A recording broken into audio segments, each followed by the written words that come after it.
Hello, everyone, and welcome to Cold Cases with Alan Key. I'm Alan Key, retired major crimes detective, polygraph examiner, author, and your host. Each week, we examine cases that continue to raise questions long after the official investigation has ended. Some remain officially unsolved and have become cold cases, while others have been closed by law enforcement, but for the families left behind, the questions never truly disappear. Today's story falls into that second category. It's the death of Dr. John Marshall, a respected surgeon, decorated military physician, husband, and father whose body was discovered along the Spokane River in January 2016. The Spokane County Medical Examiner ruled his death an accidental drowning, and the investigation was officially closed. But his wife has never accepted that conclusion. She hired a private investigator who believes significant questions remain unanswered. In this episode, we'll examine the known facts, the official investigation, the concerns raised afterward, and why this case continues to be discussed more than a decade later. Before we begin, I'd like to remind everyone that this episode is based on publicly available information. Some portions discuss allegations and opinions expressed by family members and their investigator. Those opinions have never been confirmed by law enforcement. As always, our goal isn't to accuse anyone. Our goal is to examine the evidence, respect the facts, and remember the victim. Let's begin. Long before his name appeared in newspaper headlines, Dr. John Marshall had built a remarkable career. He served as a military physician, caring for service members during deployments overseas. Friends described him as disciplined, intelligent, compassionate, and deeply committed to his patients. Following his military career, he became an orthopedic surgeon at Spokane's Mann Grandstaff VA Medical Center. Eventually, he was appointed acting chief of surgery. Colleagues respected him. Patients appreciated him. Outside the hospital, he enjoyed staying physically fit. Running was part of his regular routine. Those who knew him described him as dependable, the type of person who kept appointments, the type of person who showed up. That would become important. Monday morning, January 25, 2016. Like many mornings before, Dr. Marshall began his day before sunrise. Around 5 a.m., he was seen leaving the downtown YMCA after exercising. Investigators believe he then began what appeared to be his usual morning run along the Spokane River. Nothing initially appeared unusual. But later that morning, something happened that immediately concerned coworkers. Dr. Marshall never arrived for work. For someone known for punctuality and professionalism, missing work without calling was completely out of character. Phone calls went unanswered. Family members became concerned. Before long, Spokane police were notified that an accomplished surgeon had vanished. Search efforts began. The following morning, January 26th, searchers located Dr. Marshall's body along the Spokane River near the Monroe Street Bridge. The discovery shocked Spokane. Initially, investigators reportedly treated the case cautiously because the circumstances surrounding the death were not immediately clear. Detectives examined the area. Evidence was collected. Witnesses were interviewed. Investigators attempted to reconstruct Dr. Marshall's final movements. About 1 month later, the Spokane County Medical Examiner announced its conclusion. The cause of death was drowning. The manner of death was ruled accidental. Toxicology reportedly revealed no alcohol or illegal drugs. Officially, the investigation was complete. But for Dr. Marshall's family, it had only begun. Many families struggle after an unexpected death. Some seek closure. Others continue searching for answers. Dr. Marshall's wife fell into the second category.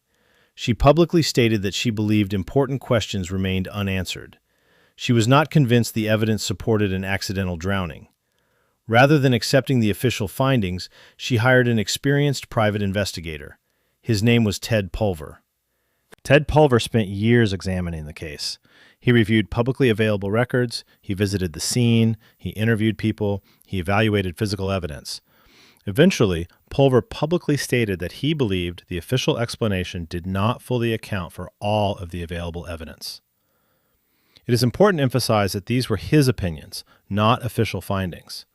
Among the issues he reportedly questioned were whether the physical evidence was consistent with an accidental fall into the river, whether certain personal belongings appeared inconsistent with prolonged water exposure, whether the current of the Spokane River could have carried the body to the location where it was discovered, whether additional forensic testing should have been conducted. Pulver argued that these issues deserved additional investigation. Law enforcement reviewed the information that was submitted. However, authorities did not reopen the case. The official ruling remained unchanged. One lesson investigators learn quickly is that evidence and acceptance are not always the same thing. Families often know a loved one's habits better than anyone else. When something appears inconsistent with that person's character, questions naturally arise. That does not necessarily mean foul play occurred. It also does not mean investigators were wrong. It simply means families sometimes see unanswered questions differently than officials. In many investigations, evidence reaches a point where investigators believe they have enough information to determine what happened. Families may believe important questions remain. Both realities can exist at the same time. Water complicates investigations. It destroys evidence. It moves evidence. It changes timelines. It affects bodies in unpredictable ways. Forensic investigators often describe water as one of the most difficult crime scenes imaginable. A river can conceal evidence while simultaneously creating new questions. That is one reason deaths involving rivers often remain controversial long after investigations conclude. Whenever an unexpected death involves unanswered questions, speculation follows. Social media, podcasts, online discussion groups, true crime forums, everyone develops theories. Some believe the official findings. Others believe the family. Some suggest possibilities unsupported by evidence. That is why it's important to separate facts from speculation, or as I like to say, separate the facts from fiction. The facts are relatively straightforward. Dr. Marshall disappeared. His body was found the following day. The medical examiner ruled accidental drowning. The case was closed. Everything beyond that enters the realm of interpretation. There are still questions members of the public continue asking. Exactly what happened during Dr. Marshall's final moments? Did anyone encounter him during his run? Could additional surveillance footage have answered more questions?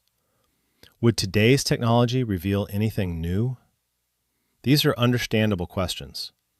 Unfortunately, not every question receives an answer. As someone who spent years investigating major crimes, I've learned something important. The absence of evidence is not proof of one theory over another.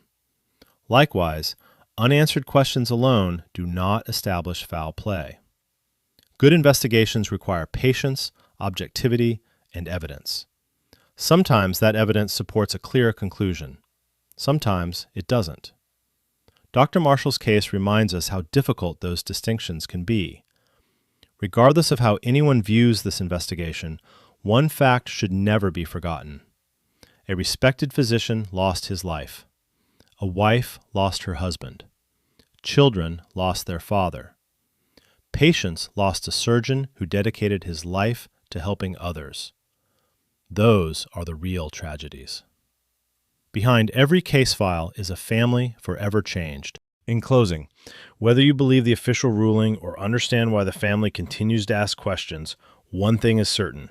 This case continues to generate discussion because it reminds us that not every investigation brings emotional closure. Sometimes the legal case ends. The family's search for answers does not. If additional evidence ever emerges, perhaps investigators will have an opportunity to revisit this case. Until then, Dr. John Marshall's death remains officially classified as an accidental drowning, even as questions continue to be raised by those closest to him. Thank you for joining me for another episode of Cold Cases with Alan Key. If you enjoy thoughtful, evidence-based discussions about mysteries, disappearances, and investigations, please subscribe to the channel, like this video, and share it with someone who enjoys true crime. And if you'd like to explore many more fascinating investigations, be sure to check out my book, Cold Cases, the most infamous unsolved murders and the science that could solve them today. Available now on Amazon at the link below. Until next time, I'm Alan Key, and remember, behind every unanswered question is a family still waiting for answers. And no matter how many years have passed, the truth still matters.